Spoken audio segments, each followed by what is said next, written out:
횡단보도에서 대형 트럭이 빠른 속도로 돌진해오는 순간 순덕이 위험을 감지했습니다. 소연아, 소연아. 순덕은 본능적으로 몸을 던져 손녀를 횡단보도 반대편으로 밀쳐냈어요. 소연이는 안전한 곳으로 굴러갔지만 순덕은 트럭에 직접 충돌해 공중으로 날아갔습니다. 할머니, 할머니. 소연이의 처절한 울음소리가 거리에 울려 퍼졌어요. 순덕의 희생 덕분에 손녀는 살았지만 할머니는 의식불명으로 응급실에 실려갔습니다. 여러분, 지금 이 순간을 보셨나요? 할머니가 자신의 목숨을 걸고 손녀를 구하는 모습. 정말 가슴이 뭉클한 사연입니다. 영상 시작 전에 구독과 좋아요 꼭 눌러주시고 순덕 할머니의 이야기 속으로 들어가 보실까요? 이순덕은 오늘도 변함없이 손녀 소연이와 함께 동네 대형마트에 장을 보러 갔습니다. 65세의 나이에도 여전히 정정한 순덕은 손녀를 돌보는 것이 삶의 유일한 기쁨이었어요. 남편이 세상을 떠난 지 5년째 혼자 사는 아파트에서 손녀가 놀러 오는 날만큼은 집안이 환해졌거든요. 할머니, 이 과자 사주세요. 친구들이 맛있다고 했어요. 8살 소연이가 알록달록한 과자 봉지를 들고 조르자 순덕은 흐뭇하게 웃었습니다. 우리 소연이가 좋아하는 거면 다 사줘야지. 할머니가 언제 안 사준 적이 있어? 할머니가 세상에서 제일 좋아요. 소연이의 순수한 웃음소리를 들으며 순덕은 가슴이 따뜻해졌어요. 아들 태준이와 며느리 미영이는 맞벌이라 바쁘다며 소연이를 자주 맡겨두곤 했는데 순덕에게는 오히려 고마운 일이었습니다. 마트에서 이것저것 장을 보고 나오니 어느새 오후 3시가 넘었어요. 평일 오후라 거리는 한산했고 가을 햇살이 포근하게 내리쬐고 있었습니다. 할머니, 배고파요. 집에 가서 라면 끓여주세요. 그래, 집에 가서 할머니가 맛있는 라면 끓여줄게. 계란도 넣어주고. 순덕은 무거운 장바구니를 들고 소연이의 작은 손을 꼭 잡았어요. 아이의 따뜻한 손길이 전해져 오는 것만으로도 충분히 행복했습니다. 집까지는 큰 사거리 하나만 건너면 되었어요. 평소와 다름없는 평화로운 오후였습니다. 순덕은 소연이와 오늘 있었던 일들을 이야기하며 천천히 걸었어요. 할머니, 오늘 학교에서 그림 그렸는데 선생님이 잘 그렸다고 칭찬해 주셨어요. 정말 우리 소연이가 그림도 잘 그리는구나. 집에 가서 할머니한테도 그려줄래? 네, 할머니 얼굴 그려드릴게요. 횡단보도에 도착했을 때 신호등은 빨간불이었어요. 순덕과 소연이는 신호가 바뀔 때까지 기다렸습니다. 주변에는 다른 사람들도 몇 명 서 있었어요.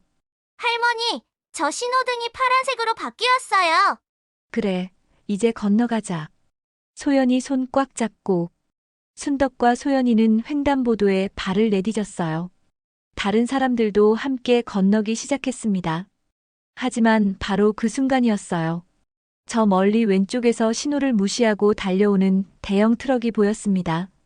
운전자는 핸드폰을 보느라 신호등을 보지 못한 것 같았어요. 트럭은 브레이크를 밟는 기색도 없이 빠른 속도로 횡단보도를 향해 돌진하고 있었습니다. 위험해. 순덕은 순간적으로 위험을 감지했어요. 트럭이 이 속도로 오면 소연이에게 부딪힐 것이 분명했습니다. 소연아. 순덕은 본능적으로 몸을 던져 손녀를 횡단보도 반대편으로 밀쳐냈어요. 소연이는 힘에 밀려 안전한 곳으로 굴러갔지만 순덕은 미처 피하지 못했습니다. 쿵! 거대한 충격음과 함께 순덕은 트럭에 치여 공중으로 날아갔어요. 순덕의 몸은 몇 미터 떨어진 곳에 떨어졌고 장바구니 속 물건들이 사방으로 흩어졌습니다. 할머니, 할머니. 소연이의 처절한 울음소리가 거리에 울려 퍼졌어요. 아이는 울면서 순덕에게 달려갔지만 순덕은 의식을 잃은 상태였습니다. 누군가 빨리 구급차 불러주세요. 아이고, 이 할머니가 아이를 구하려다가. 주변 사람들이 분주하게 움직였어요. 누군가는 구급차를 불렀고 다른 누군가는 소연이를 달래려 했습니다. 트럭 운전자는 창백한 얼굴로 차에서 내렸어요. 미안합니다. 미안합니다. 제가 잠깐 한눈을 팔았어요. 하지만 이미 일어난 일을 되돌릴 수는 없었어요. 구급차가 도착했을 때 순덕은 여전히 의식불명 상태였습니다. 응급구조사들이 신속하게 순덕을 들것에 옮겼어요. 할머니, 깨어나세요. 할머니. 소연이는 눈물범벅이 된 얼굴로 할머니를 불렀지만 순덕은 대답하지 않았어요. 아이는 큰 부상이 없는 것 같습니다. 할머니께서 아이를 구하려다가 다치신 것 같네요. 응급구조사의 말에 주변 사람들은 고개를 끄덕였어요. 순덕의 희생 덕분에 소연이는 생명을 구할 수 있었던 것입니다. 병원으로 향하는 구급차 안에서 순덕은 여전히 의식을 되찾지 못했어요. 의료진들이 분주하게 응급처치를 하는 동안 소연이는 할머니의 손을 꼭 잡고 있었습니다. 할머니, 아프지 마세요. 소연이가 착하게 있을게요. 하지만 순덕에게는 손녀의 간절한 목소리가 들리지 않았어요. 순덕의 생명은 위험한 상황이었고 앞으로 어떤 일이 벌어질지 아무도 알 수 없었습니다. 엄마는 어디 있어요? 병원 응급실 복도에 아들 태준의 다급한 목소리가 울려 퍼졌어요. 38살의 태준은 회사에서 급하게 연락을 받고 달려온 터라 정장 차림 그대로 헐떡이고 있었습니다.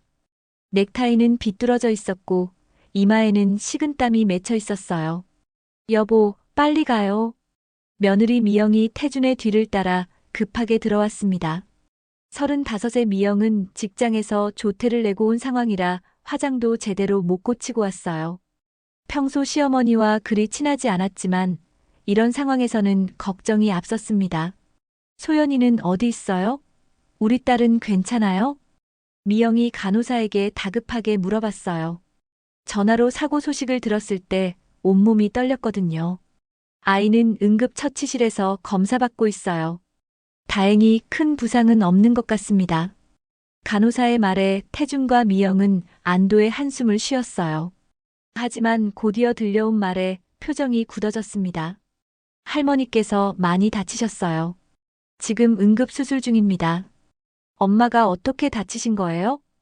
태준의 목소리가 떨렸어요. 간호사는 목격자들의 증언을 토대로 사고 경위를 설명했습니다. 할머니께서 아이를 구하려고 몸을 던지셨다고 해요. 덕분에 아이는 큰 부상 없이 구조됐지만 할머니께서 트럭에 직접 충돌하셨습니다. 그 순간 응급처치실 문이 열리며 소연이가 나왔어요.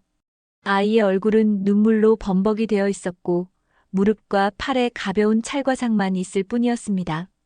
엄마, 아빠. 소연이가 부모에게 달려가 안겼어요. 미영은 딸을 꼭 안으며 눈물을 흘렸습니다. 소연아, 다친 데는 없어? 엄마가 늦어서 미안해. 할머니가 저를 밀쳐내고. 흑흑. 소연이는 말을 제대로 잇지 못하고 울기만 했어요. 태주는 딸을 달래면서도 어머니 걱정에 마음이 타들어갔습니다. 1시간 후 의사가 수술실에서 나왔어요. 의사의 표정은 심각했습니다. 보호자분이세요? 네, 환자의 아들입니다. 다행히 생명에는 지장이 없습니다. 하지만 다리 골절이 심하고 뇌진탕도 있어서 최소 2달은 입원 치료가 필요할 것 같습니다. 의사는 엑스레이 사진을 보여주며 자세히 설명했어요. 특히 오른쪽 다리가 복잡골절이라 완전히 회복되려면 상당한 시간이 걸릴 겁니다. 나이를 고려하면 더욱 신중하게 치료해야 하고요. 태주는 충격을 받았어요. 어머니가 그렇게 심하게 다칠 줄은 몰랐거든요. 엄마가 소연이를 구하려다가 태주는 눈물을 글썽였어요. 어머니의 희생 덕분에 딸이 살 수 있었다는 사실에 감격했지만 동시에 죄책감도 들었습니다. 어머님 정말 감사합니다. 미영도 진심으로 고마워했어요. 비록 평소에는 시어머니와 사이가 어색했지만 목숨을 걸고 손녀를 구해준 시어머니에게 마음 깊이 감사함을 느꼈습니다. 면회는 언제부터 가능한가요? 내일부터 가능합니다. 오늘은 안정을 취하셔야 해요. 의사의 설명을 들은 후 태준과 미영은 복잡한 심정으로 집에 돌아갔어요. 소연이는 계속 할머니 걱정을 했습니다. 할머니 많이 아파요? 언제 깨어나요?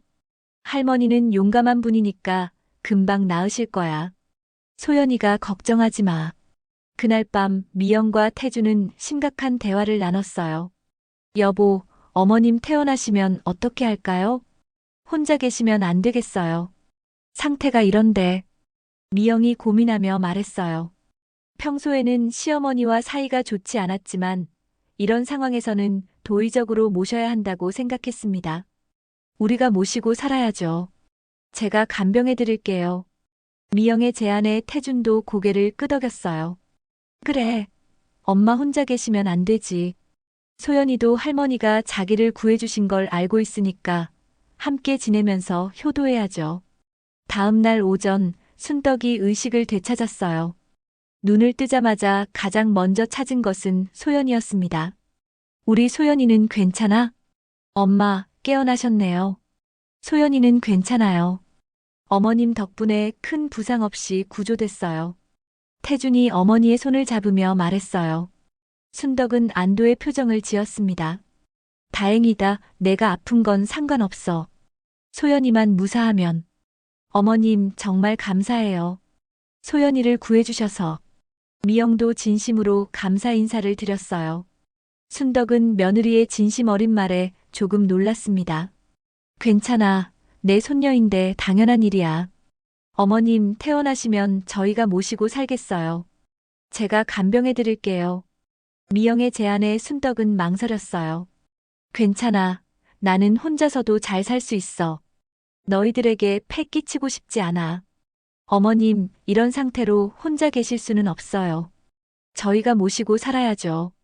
소연이도 할머니랑 함께 있고 싶어 해요. 태준도 어머니를 설득했어요. 순덕은 가족들의 진심을 느꼈습니다. 정말 괜찮겠어? 내가 짐이 되는 건 아닐까?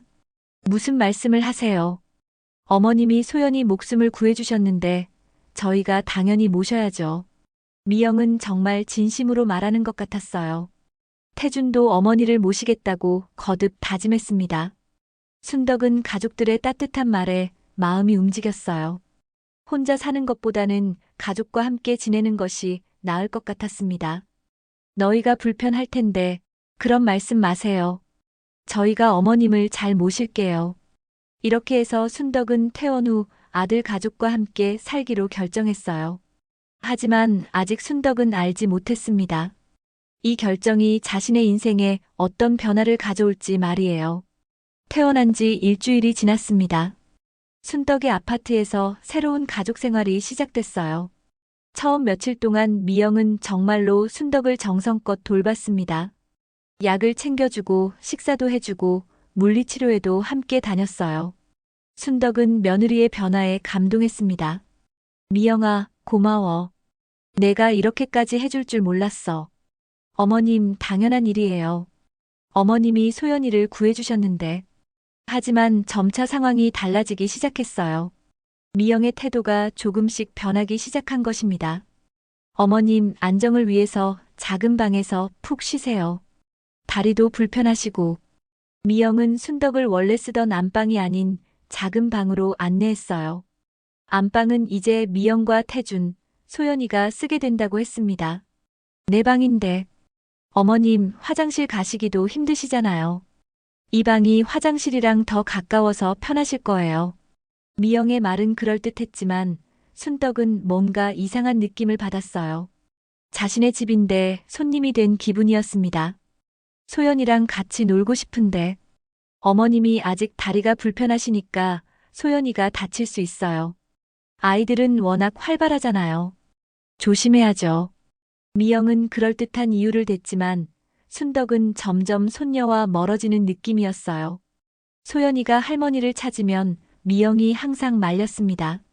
소연아, 할머니는 지금 많이 아프시니까 나중에 놀자. 엄마가 재미있는 게임 해줄게. 하지만 할머니랑 놀고 싶어요. 할머니를 피곤하게 하면 안 되지. 착한 소연이는 엄마 말 들어야지. 미영이 소연이를 다른 곳으로 데려가자 순덕은 혼자 작은 방에 남겨졌어요. 창문도 작고 햇빛도 잘 안 들어와서 답답했습니다. 며칠이 더 지나자 미영의 태도가 더욱 적극적으로 변했습니다. 어머님, 집안일은 제가 다 할게요. 어머님은 치료에만 집중하세요. 고마워. 하지만 내 집인데 내가 할 수 있는 건 아니에요.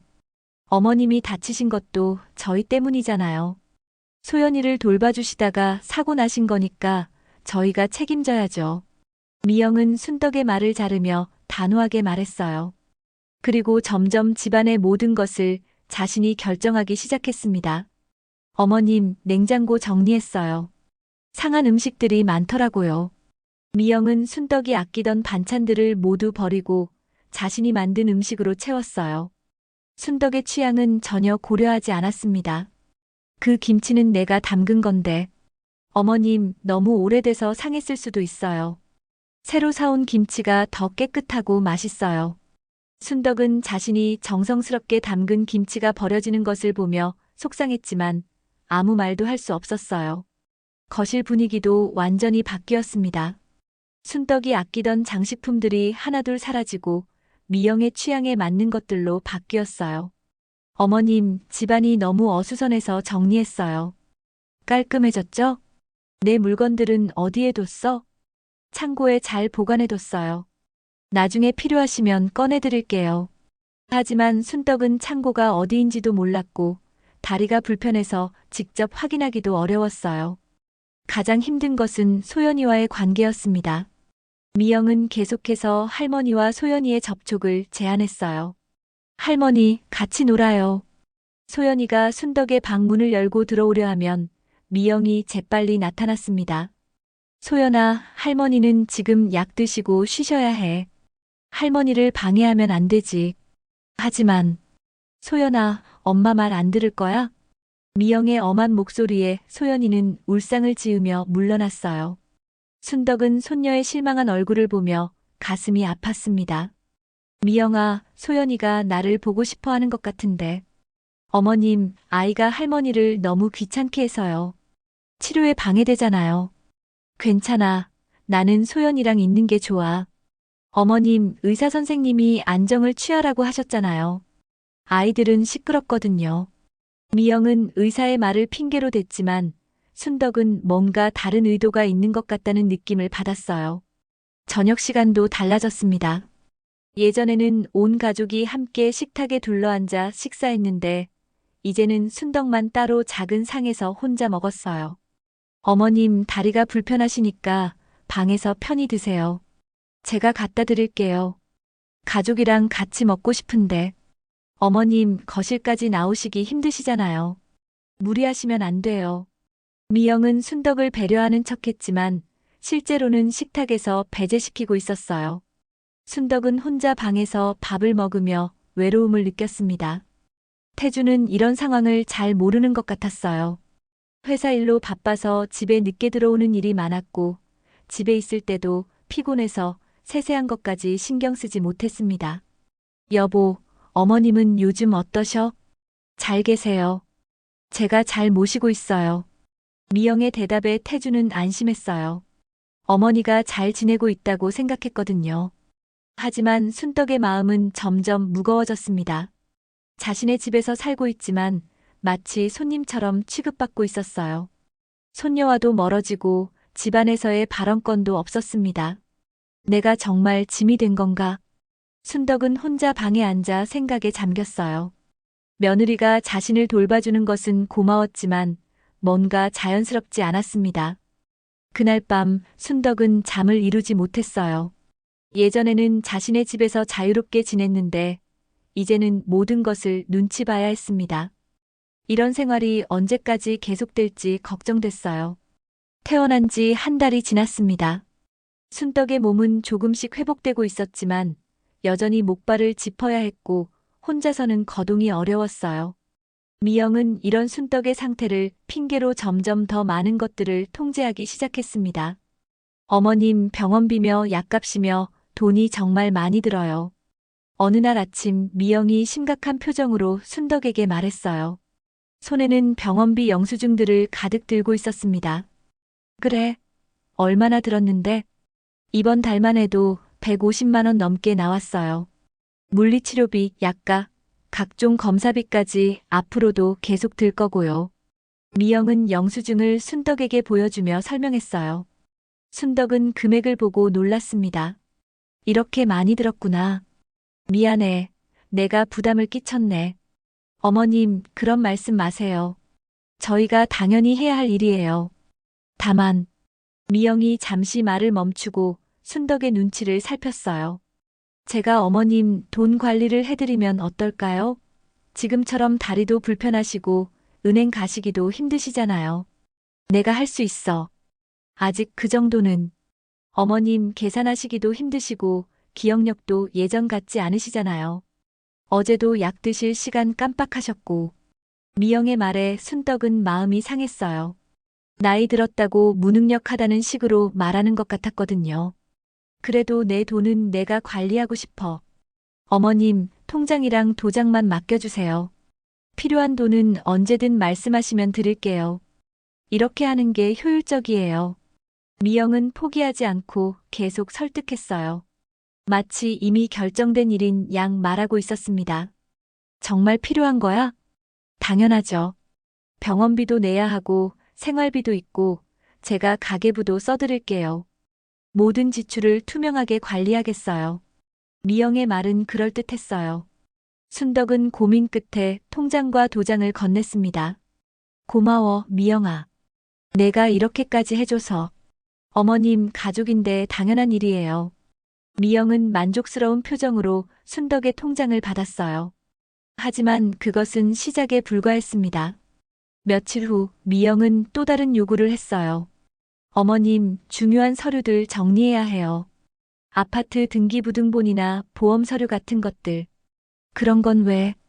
만약에 어머님께 무슨 일이 생기면 저희가 빨리 처리해야 하잖아요. 미리 정리해두는 게 좋아요. 무슨 일이 생긴다는 거야? 그런 게 아니라 예를 들어서 응급 상황이 생기면 보험 청구도 해야 하고 각종 서류도 필요하잖아요. 미영의 설명은 합리적으로 들렸어요. 순덕은 중요한 서류들이 든 서랍 열쇠를 미영에게 주었습니다. 고맙다. 정리해줘서. 어머님, 저한테 맡겨두세요. 미영은 순덕의 모든 서류를 자신의 방으로 가져갔어요. 아파트 등기부등본, 보험증서, 적금 통장까지 모든 것이 미영의 관리하에 들어갔습니다.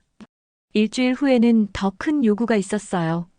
어머님, 귀중품도 안전한 곳에 보관해 드릴게요. 귀중품?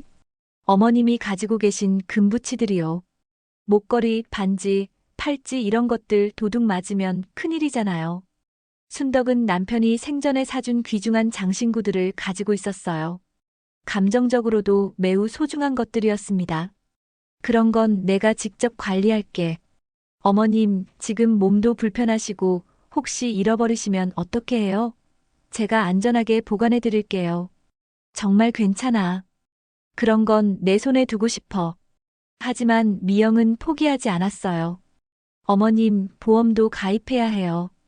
귀중품 도난보험 그런데 보험 가입하려면 정확한 감정평가를 받아야 하거든요.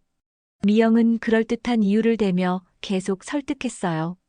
결국 순덕은 마지못해 자신의 귀중품들을 미영에게 맡겼습니다. 잘 보관해줘.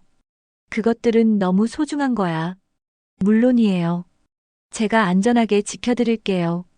미영은 순덕의 금부치들을 가져가며 만족스러워했어요. 그런데 이상한 일들이 벌어지기 시작했어요. 평소 꼼꼼히 챙기던 약이 떨어져 가는 것도 모르고 있었고 병원 예약도 미영이 모두 관리했습니다. 미영아, 내일 병원 가는 날 아니야? 아니에요, 어머님. 다음 주에 가기로 했어요. 그랬나? 내가 기억을 잘못했나? 순덕은 자신의 기억력을 의심하기 시작했어요. 미영이 모든 것을 관리하다 보니 순덕은 점점 수동적이 되어갔습니다. 어머님, 생활비는 얼마나 드세요? 글쎄, 별로 쓸 일이 없는데.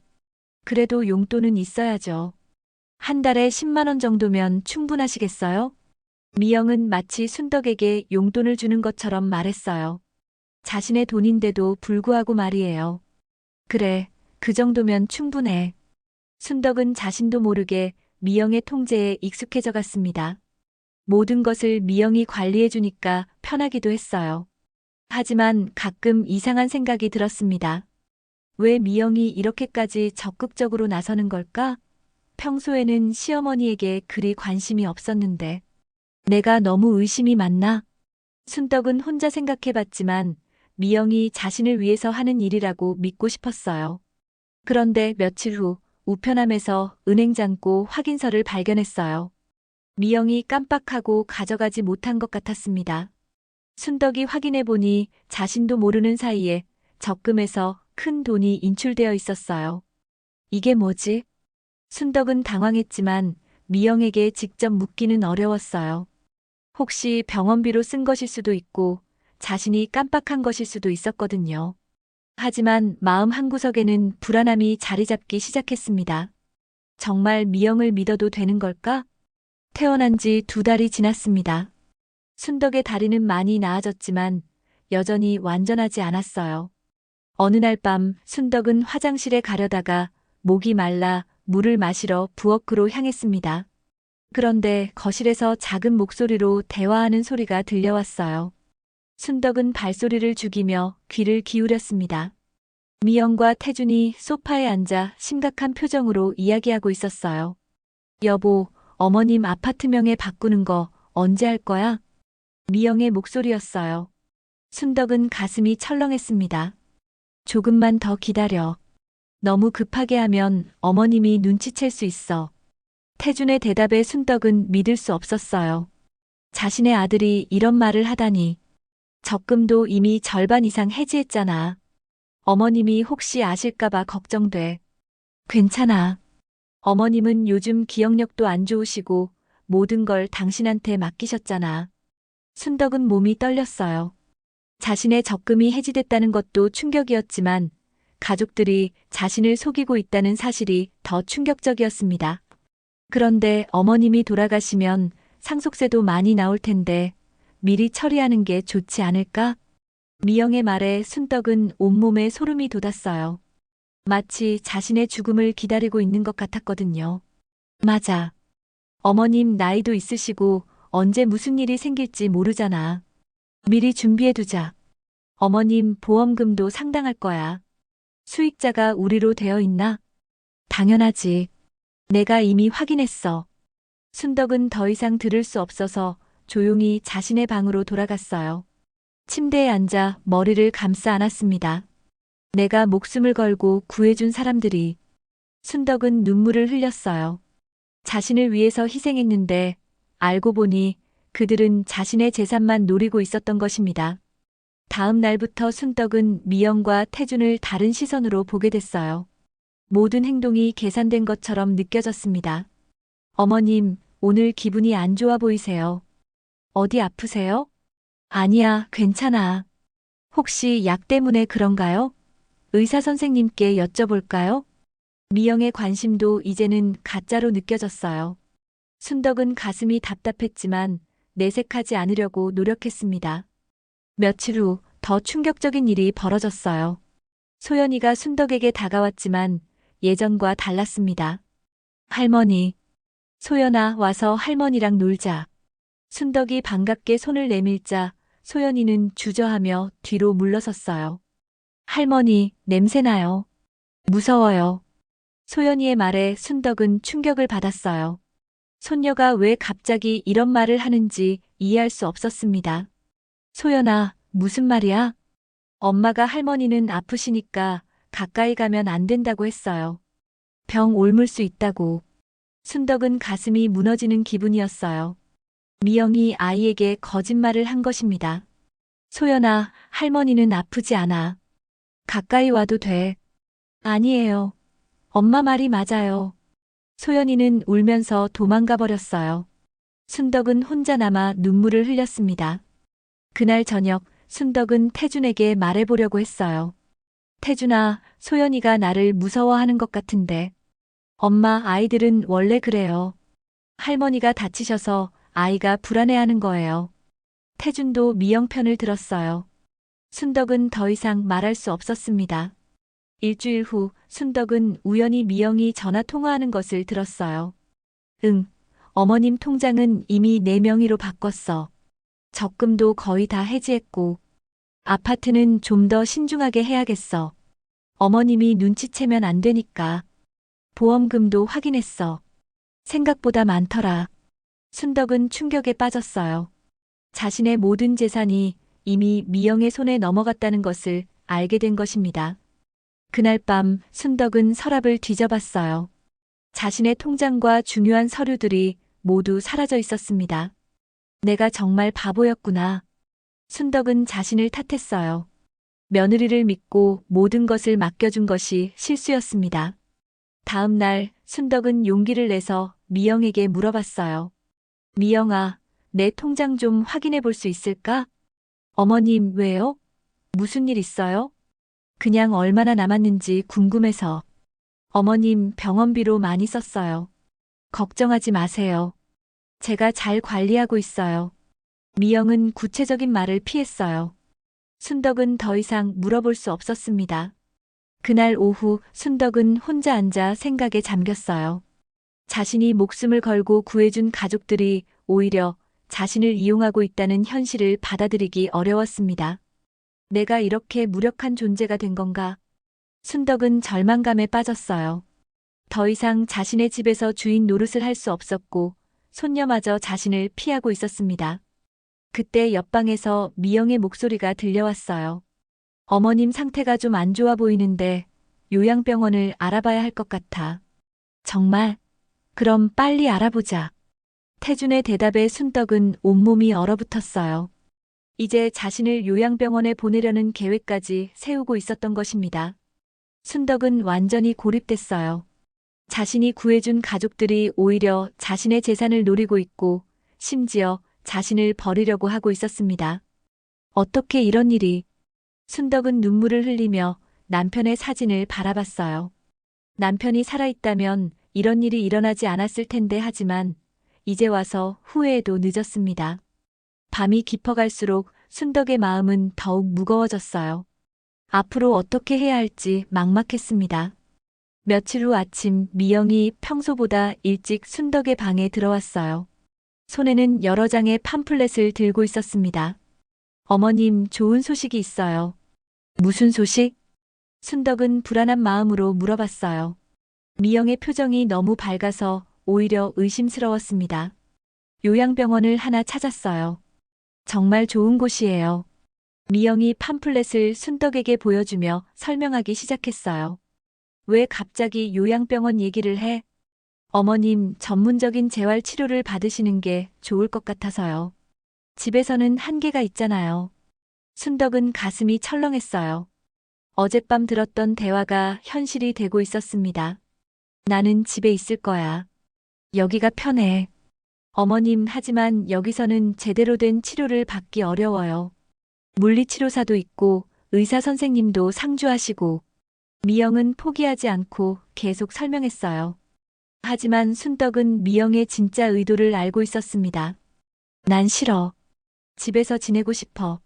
순덕이 단호하게 거절하자 미영의 표정이 조금씩 변하기 시작했어요. 어머님, 솔직히 말씀드릴게요. 미영의 목소리가 차가워졌어요. 집안 분위기가 너무 무거워요. 어머님이 계시니까 소연이도 불편해하고 저희도 눈치 보이고. 뭐라고? 순덕은 믿을 수 없다는 표정으로 미영을 바라봤어요.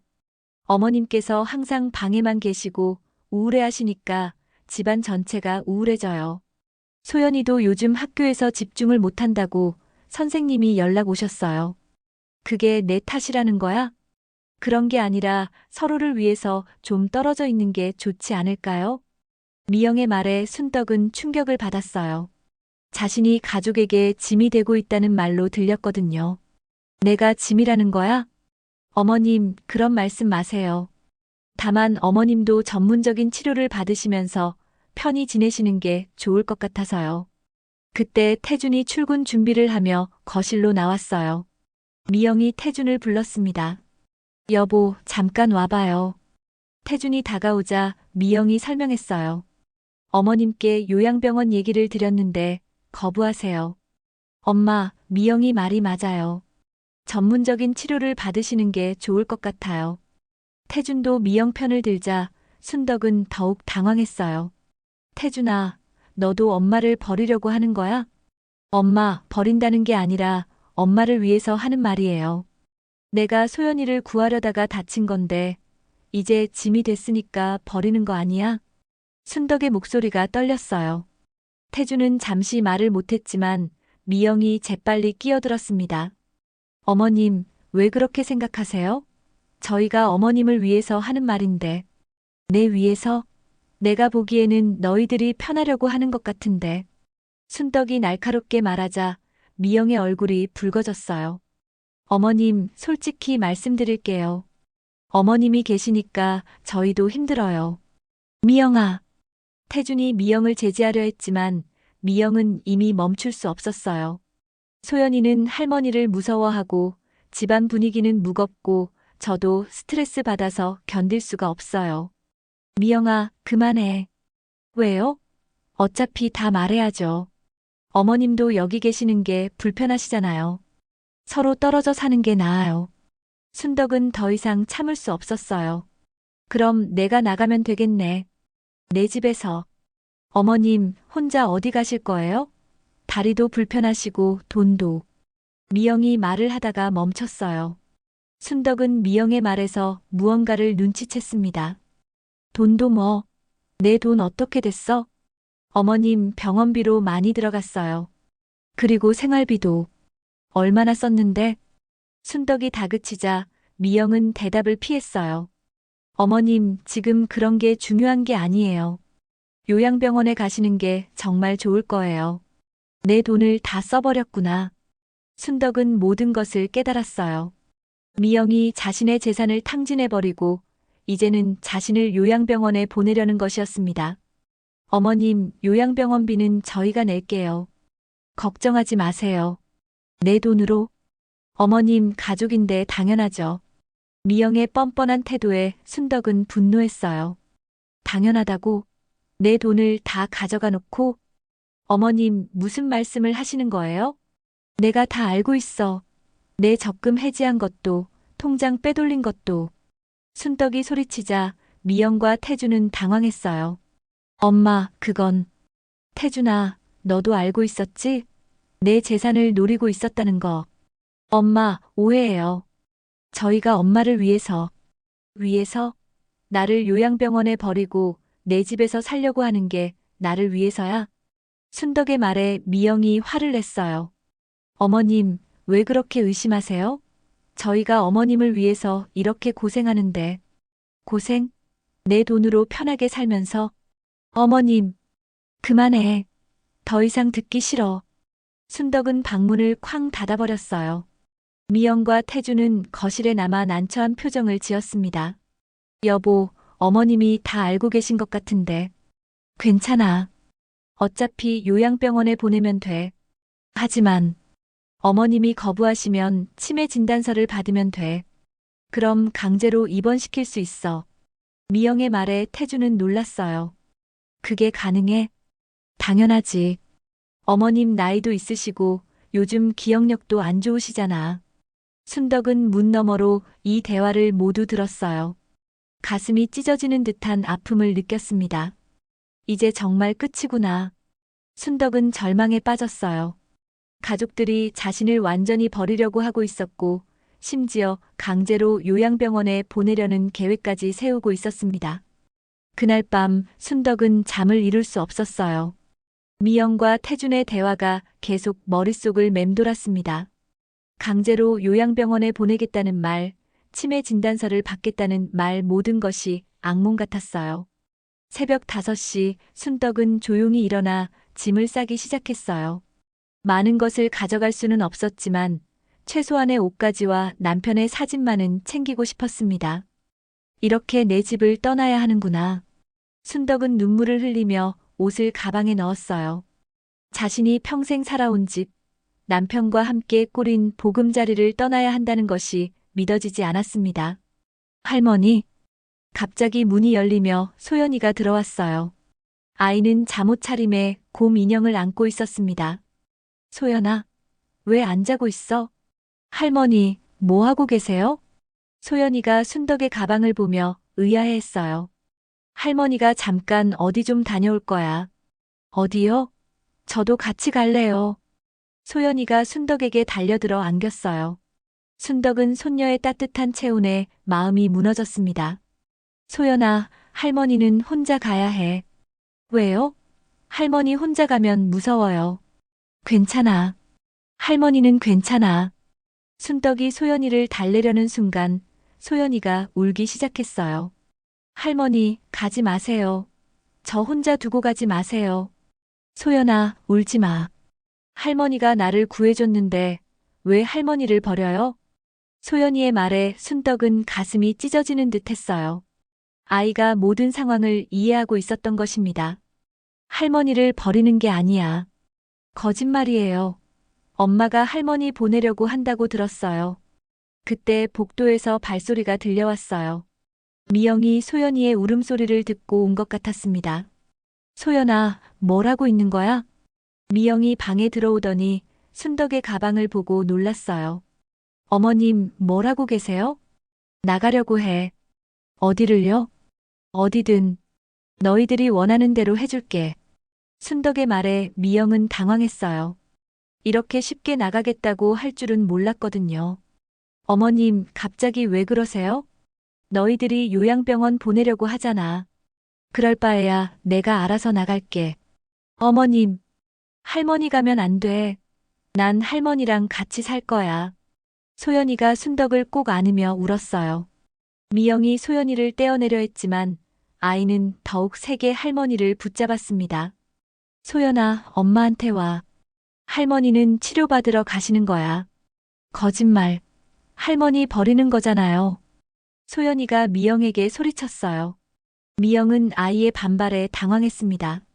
소연아, 엄마 말 들어야지. 싫어요. 할머니가 나를 구해줬는데 할머니를 쫓아내면 안 돼요. 소연이의 외침에 잠에서 깬 태준도 나타났어요. 무슨 일이야? 여보, 어머님이 갑자기 나가신다고. 태준은 상황을 파악하고 순덕에게 다가갔어요. 엄마, 왜 그러세요? 우리가 잘못했으면 사과할게요. 사과? 지금 와서 무슨 사과야? 순덕은 태준을 똑바로 쳐다봤어요. 내 재산 다 가져간 것도 사과로 해결돼.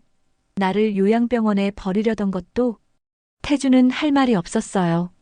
엄마, 그게 아니라 뭐야? 내가 다 들었어. 치매 진단서 받아서 강제로 입원시키겠다는 것도. 순덕의 말에 태준과 미영은 완전히 당황했어요. 할머니가 치매가 아니에요. 소연이가 더욱 크게 울며 소리쳤어요. 할머니는 똑똑해요. 할머니가 저를 구해줬어요. 소연아, 울지 마. 할머니, 제발 가지 마세요. 저는 할머니가 좋아요. 소연이의 절규에 순덕도 눈물을 흘렸어요. 소연아, 할머니도 소연이가 제일 좋아. 하지만 뭐예요? 우리 같이 살아요. 그때 미영이 소연이를 강제로 끌어안으려 했어요. 소연아, 그만해. 할머니 힘들게 하지 마. 놓아요. 엄마가 나빠요. 소연이가 미영을 밀쳐내며 소리쳤어요.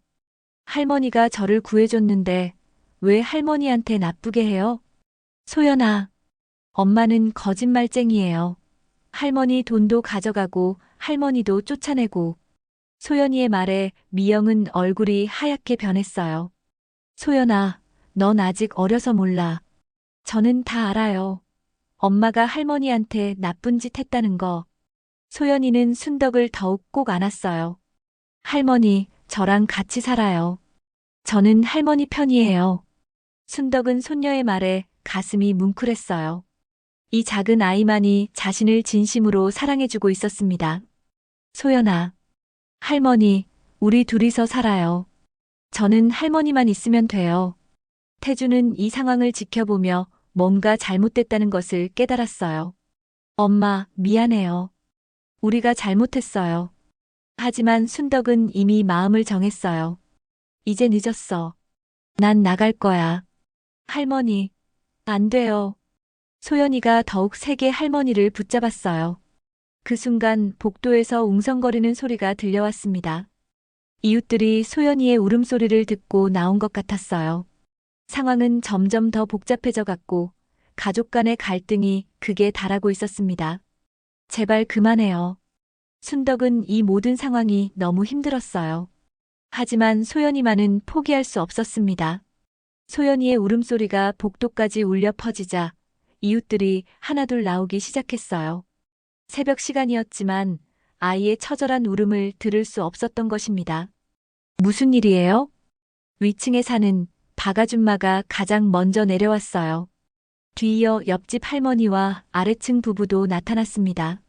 아, 네, 별일 아니에요. 미영이 당황하며 문을 닫으려 했지만 소연이의 울음소리는 멈추지 않았어요. 할머니 보내면 안 돼요. 할머니가 저를 구해줬는데. 소연이의 외침에 이웃들은 심상치 않음을 눈치챘어요. 혹시 무슨 문제 있는 거 아니에요? 박 아줌마가 걱정스럽게 물어보자 순덕이 문 앞으로 나왔어요. 미안해요. 시끄럽게 해서. 아, 순덕 씨. 그동안 어떻게 지내셨어요? 사고 이후로 못 뵀는데. 이웃들은 순덕을 반갑게 맞았어요. 그리고 순덕의 초췌한 모습을 보고 놀랐습니다. 많이 야위셨네요. 괜찮으세요? 네, 괜찮아요. 하지만 순덕의 목소리는 전혀 괜찮지 않았어요. 이웃들은 뭔가 이상하다는 것을 느꼈습니다. 그때 소연이가 이웃들에게 달려갔어요. 아줌마들, 엄마가 할머니를 버리려고 해요. 뭐라고?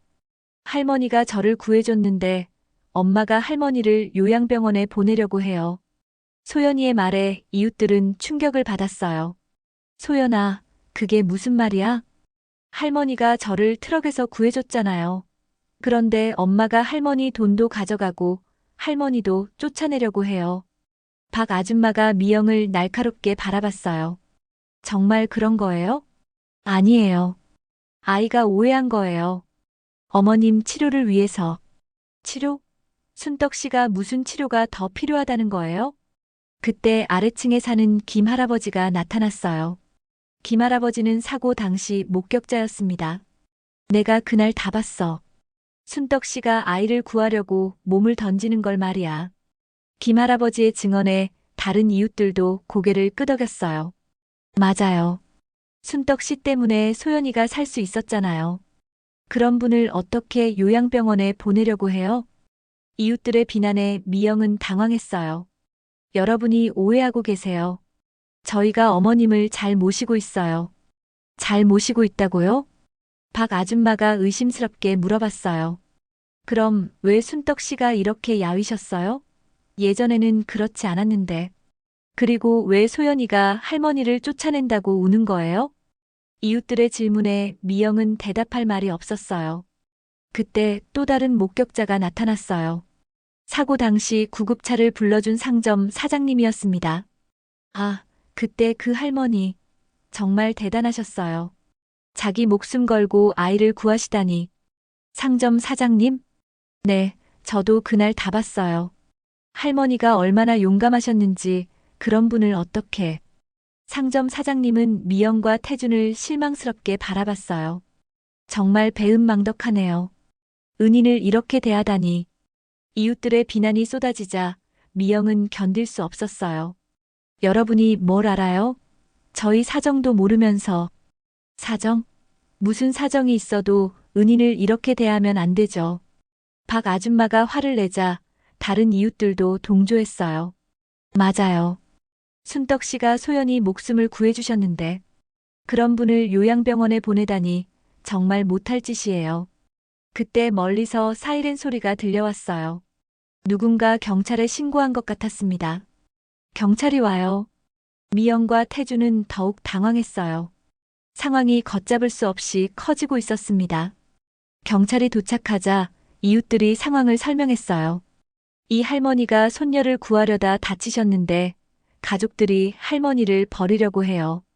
재산도 가져갔다고 아이가 그러던데요. 경찰은 심각한 표정으로 상황을 파악했어요. 일단 모두 진술을 들어봐야겠습니다. 그 순간 소연이가 경찰관에게 달려갔어요. 아저씨, 우리 할머니 도와주세요. 할머니가 저를 구해줬는데 엄마가 할머니를 버리려고 해요. 소연이의 간절한 부탁에 경찰관은 마음이 움직였어요. 할머니가 어떻게 너를 구해주셨니? 트럭이 오는데 할머니가 저를 밀쳐내고 대신 다치셨어요. 그런데 엄마가, 소연이가 울면서 설명하자 경찰관은 분노했어요. 정말 그런 일이 있었나요? 김할아버지가 나서서 증언했어요. 제가 직접 봤습니다. 이 할머니가 정말 용감하게 아이를 구하셨어요. 다른 목격자들도 하나둘 증언하기 시작했어요. 순덕의 영웅적인 행동이 모두에게 알려졌습니다. 그런 분을 가족들이 이렇게 대하다니. 경찰관도 분노를 감추지 못했어요. 재산 횡령 의혹도 있다니 조사해봐야겠습니다. 미영과 태주는 완전히 궁지에 몰렸어요. 며칠 후 사건이 언론에 보도되면서 전국적인 관심을 받게 됐어요. 순덕의 희생적인 행동과 가족들의 배은망덕한 행태가 대비되면서 많은 사람들의 분노를 샀습니다. 할머니의 영웅적 행동에 박수를 보냅니다. 가족들이 정말 철면피네요. 순덕 할머니를 도와주세요. 전국에서 후원과 응원의 메시지가 쏟아졌어요. 결국 미영과 태주는 사과하며 순덕의 재산을 돌려주었어요. 그리고 동네 사람들의 따가운 시선을 견디지 못해 다른 곳으로 이사를 갔습니다. 하지만 소연이만은 할머니와 함께 있겠다고 했어요. 할머니, 저는 할머니랑 살 거예요. 소연아, 할머니가 저를 구해줬으니까 이제 제가 할머니를 지켜드릴게요. 순덕은 손녀의 말에 눈물을 흘렸어요. 고마워, 소연아. 할머니가 소연이를 제일 사랑해. 이후 순덕은 자신의 아파트에서 소연이와 함께 행복하게 살게 됐어요. 이웃들의 도움도 있었고 무엇보다 진정으로 자신을 사랑하는 손녀가 곁에 있었습니다. 할머니, 오늘 학교에서 할머니 자랑했어요. 정말? 네. 우리 할머니가 세상에서 제일 용감하다고 했어요. 순덕은 소연이를 안으며 미소를 지었어요. 진정한 가족의 의미를 깨달은 순덕에게 새로운 희망이 찾아왔습니다. 진정한 사랑은 혈연이 아니라 마음에서 나오는 것이라는 걸 순덕은 이 모든 시련을 통해 배울 수 있었어요. 그로부터 6개월이 지났습니다. 순덕과 소연이의 일상은 평화롭고 따뜻했어요. 아침이면 소연이가 할머니를 깨우며 하루가 시작됐고 저녁에는 함께 저녁을 먹으며 하루 있었던 일들을 나눴습니다. 할머니, 오늘 담임 선생님이 할머니 보고 싶다고 하셨어요. 정말? 왜? 할머니가 영웅이라고 친구들한테 자랑했더니 선생님도 만나보고 싶으시대요. 소연이의 밝은 웃음소리에 순덕은 행복했어요. 이 아이와 함께 있는 시간이 인생에서 가장 소중한 순간들이었습니다. 동네 이웃들도 순덕을 따뜻하게 대해주었어요. 박 아줌마는 자주 반찬을 가져다 주었고 김할아버지는 소연이를 학교에 데려다 주곤 했습니다. 순덕 씨, 정말 대단하세요. 소연이를 혼자 키우시면서도 이렇게 밝게 지내시다니. 이웃들이 도와주셔서 가능한 일이에요. 정말 감사해요. 순덕은 진심으로 고마워했어요. 진정한 이웃의 의미를 알게 된 것도 이번 일을 통해서였습니다. 어느 날 순덕에게 특별한 소식이 전해졌어요. 시에서 순덕에게 시민 영웅상을 수여하겠다는 것이었습니다. 할머니, 상 받는 거 맞죠? 그런 것 같네. 하지만 할머니는 그냥 당연한 일을 했을 뿐이야. 아니에요. 할머니는 정말 영웅이에요. 시상식 날 순덕과 소연이는 정장을 차려입고 시청에 갔어요. 많은 사람들이 박수를 쳐주었고 기자들도 취재를 왔습니다. 순덕 할머니, 소감을 말씀해 주세요. 저는 그냥 제 손녀를 지킨 것뿐이에요. 어떤 할머니라도 똑같이 했을 거예요. 하지만 그 후에 가족들로부터 힘든 일을 당하셨는데 어떠셨나요? 순덕은 잠시 생각하다가 대답했어요. 힘들었지만 진정한 가족이 누구인지 알게 됐어요. 혈연보다는 마음이 더 중요하다는 걸 깨달았습니다. 소연이는 어떤가요? 소연이가 마이크 앞에서 또박또박 말했어요. 할머니가 세상에서 제일 좋아요. 할머니가 저를 구해주셨으니까 이제 제가 할머니를 지켜드릴 거예요. 순덕은 손녀의 말에 눈물을 흘렸어요. 이 작은 아이가 자신에게 얼마나 큰 힘이 되어주는지 새삼 느꼈습니다. 그날 저녁 집으로 돌아온 순덕과 소연이는 함께 상패를 보며 이야기를 나눴어요. 할머니, 정말 자랑스러워요. 소연이야말로 할머니의 자랑이야. 소연이가 있어서 할머니가 힘낼 수 있어. 할머니, 우리 계속 함께 살죠? 당연하지.